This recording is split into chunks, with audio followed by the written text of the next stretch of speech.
Assalamualaikum warahmatullahi wabarakatuh.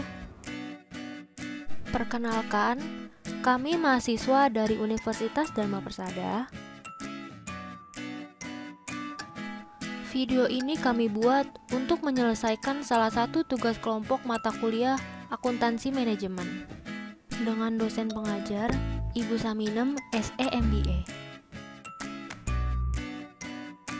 Kami dari kelompok 7 terdiri dari 4 anggota yang bekerja sama dalam memenuhi tugas video ini.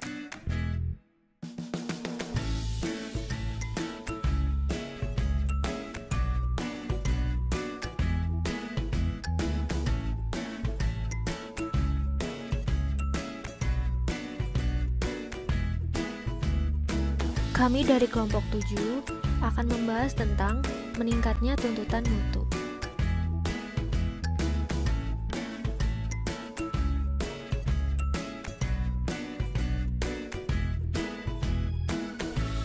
Sebelum masuk ke video, izinkan kami memperkenalkan diri kami terlebih dahulu.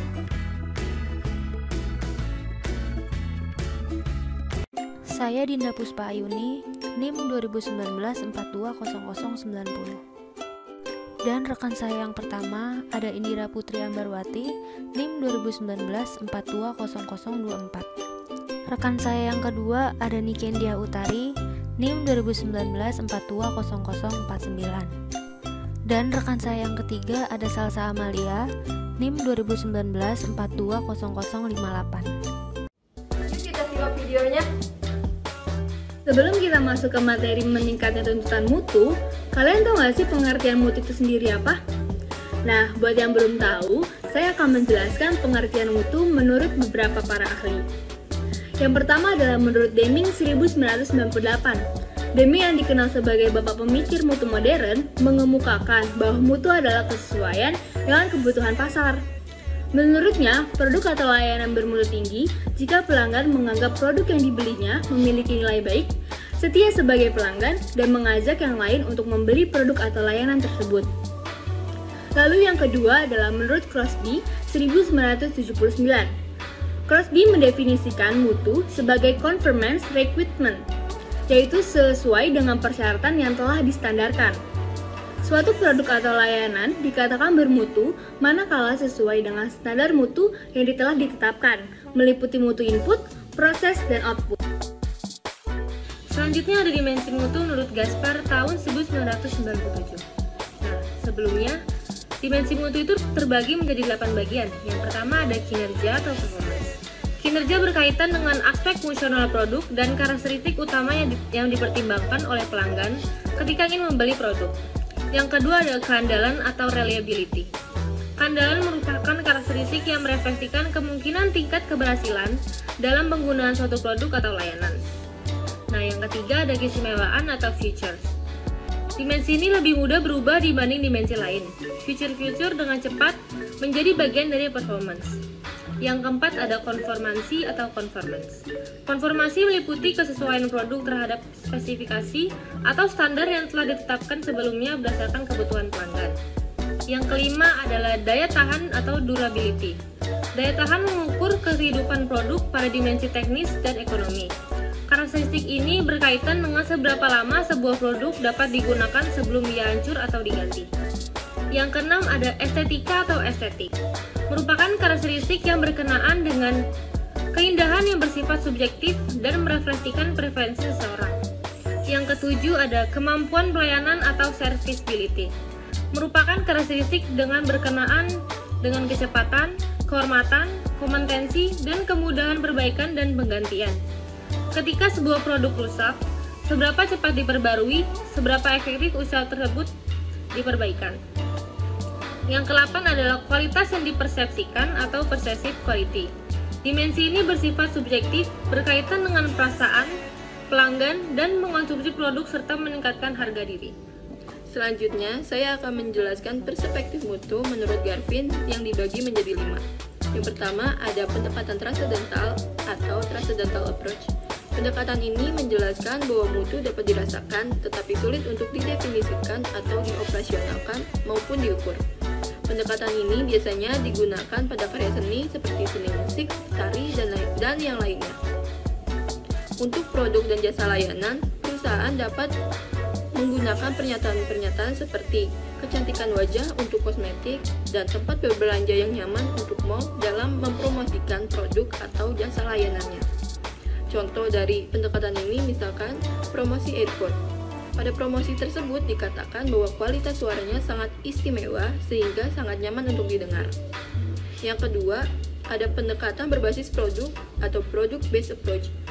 Pendekatan ini menganggap bahwa mutu adalah suatu karakteristik atau atribut yang dapat diukur, sehingga perbedaan dalam kualitas akan menunjukkan perbedaan atribut yang dimiliki oleh produk secara objektif.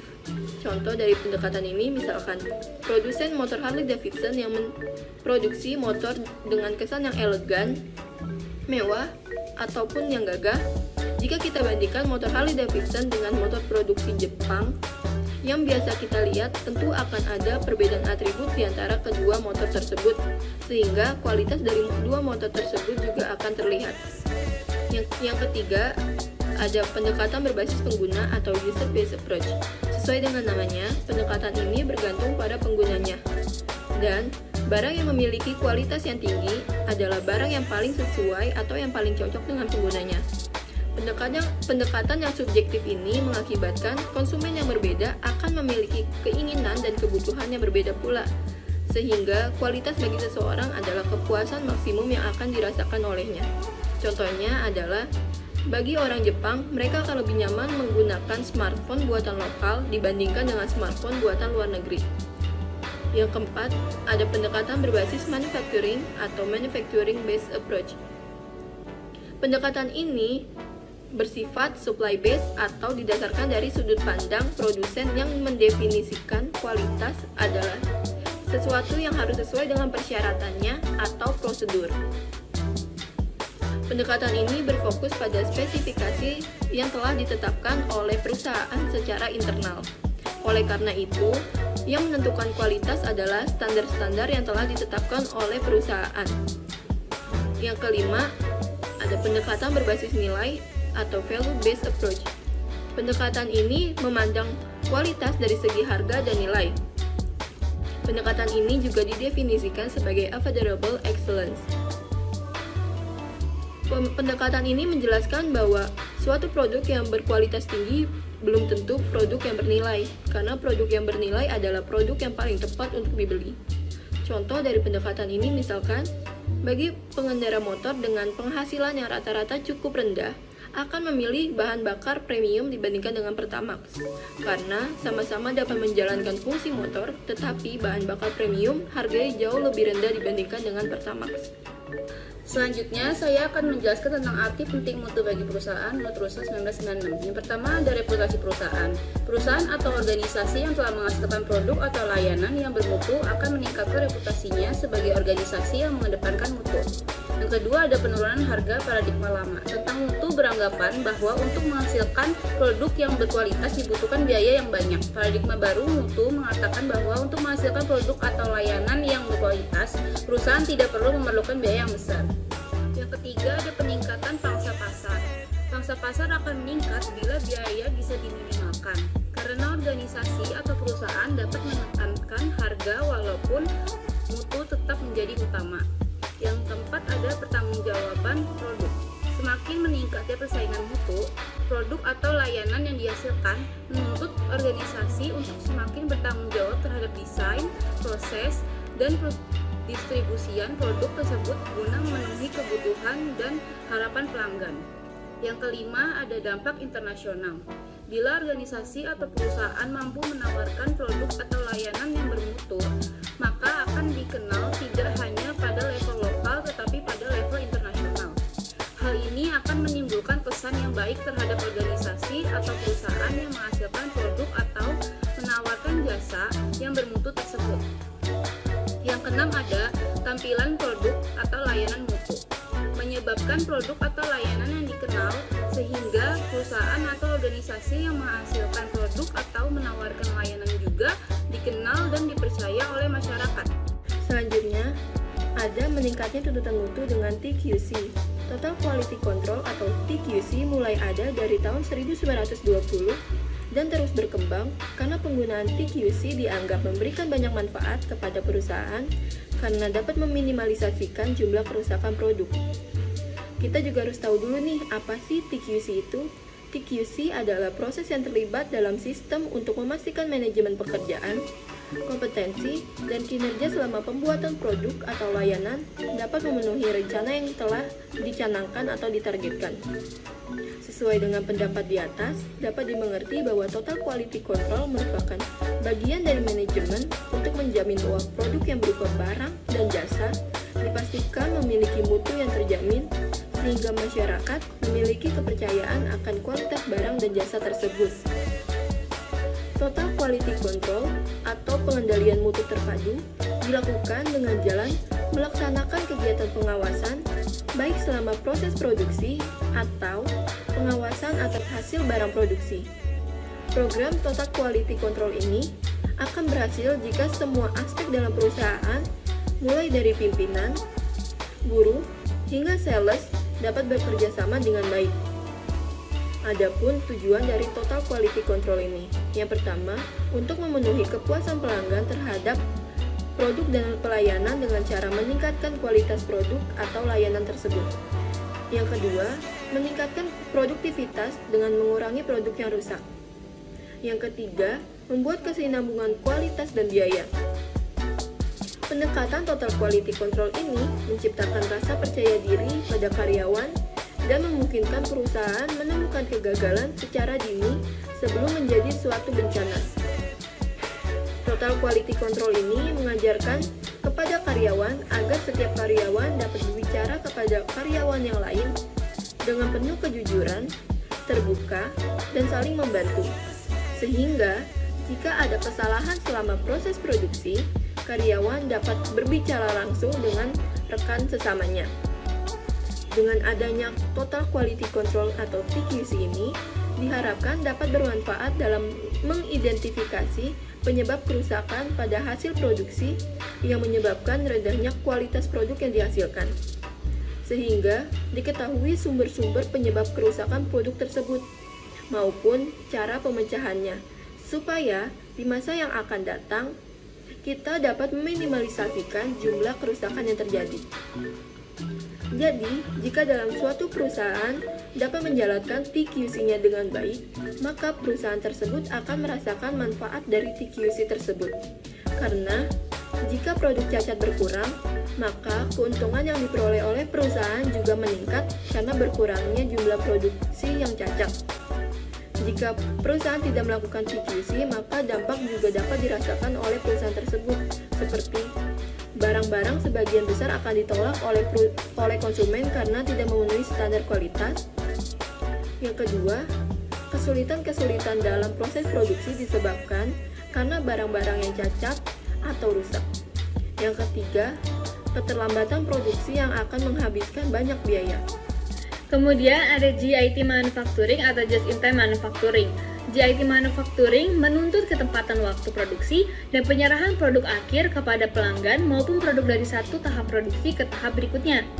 Untuk menjamin ketepatan waktu, dituntut produksi tanpa cacat ataupun rusak, dan bahan baku sesuai spesifikasi yang ditetapkan, tanpa cacat, serta kondisi mesin dan equipment produk tanpa kerusakan. Untuk menghasilkan produk bermutu, dibutuhkan pengendalian menyeluruh atau Total Quality Control atau TQC. TQC merupakan konsep pengendalian yang meletakkan tanggung jawab pengendalian di pundak setiap karyawan yang terlibat dalam proses pembuatan produk, sejak mendesain, proses produksi, sampai produk mencapai pembeli. Kemudian ada mentalitas dasar Total Quality Control. Yang pertama adalah kerjasama dan partisipasi. Agar karyawan mengetahui cara-cara dalam membangun sikap mental dasar di lingkungan pekerjaan masing-masing. Dengan tujuan agar yang pertama adalah berorientasi kepada tanggung jawab kelompok, yang kedua bersedia untuk lebih berpartisipasi dalam bidang yang berhubungan, yang ketiga menciptakan kesadaran kelompok, yang keempat dapat saling menghargai antar golongan dan atau tingkatan. Kemudian yang kedua adalah berorientasi kepada mutu. Yang dimaksud dengan mutu atau kualitas adalah yang pertama, disesuaikan dengan permintaan. Yang kedua, sistemnya adalah pencegahan sejak awal dikerjakan dengan benar. Yang ketiga adalah standarnya adalah harus tidak ada kesalahan. Yang keempat, ukurannya adalah biaya untuk mencapai kualitas. Nah, selanjutnya ada pelaksanaan program TQC. Nah, TQC itu dibagi menjadi dua loh. Yang pertama dari sisi karyawan dan sisi manajer. Dari sisi karyawan apa aja sih? Yang pertama ada menciptakan suasana yang cocok. 2. Saling memberi informasi dan berkomunikasi. 3. Dijadikan program sukarela. 4. Memberi pengarahan dan latihan. 5.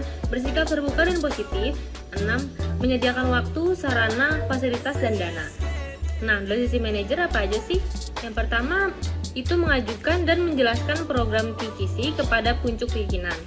2. Menjelaskan tujuan dan hasil yang akan dicapai. 3. Mendapatkan dukungan dari pucuk pimpinan. Adapun pengertian kualitas mencangkup produk, orang, dan aktivitas, biaya, pengiriman, keselamatan, dan moral. Selanjutnya ada tujuan pelaksanaan pengelolaan mutu. Nah, pengendalian mutu terpadu sendiri adalah suatu sistem yang efektif untuk mengintegrasikan usaha pengembangan kualitas, pemeliharaan kualitas, dan perbaikan kualitas atau mutu dari berbagai kelompok dan organisasi.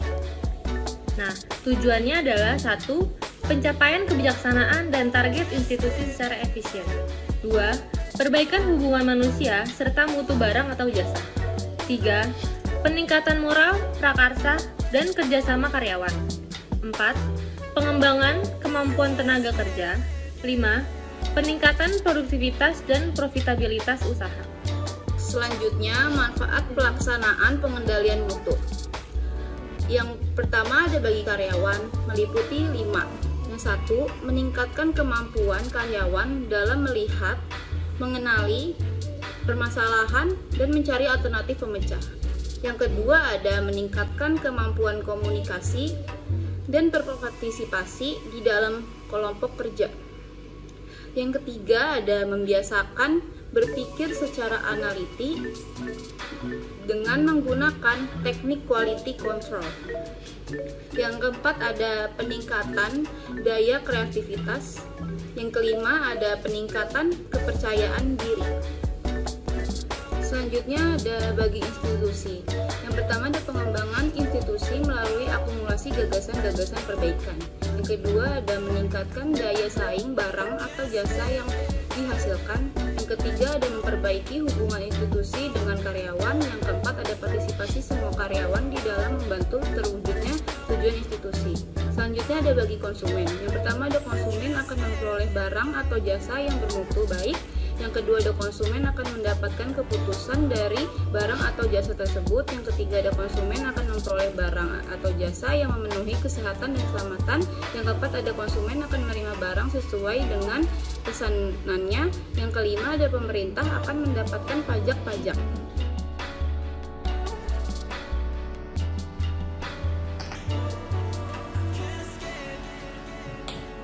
Sekian penjelasan dari kelompok kami. Semoga bermanfaat ya. Terima kasih. Wassalamualaikum warahmatullahi wabarakatuh.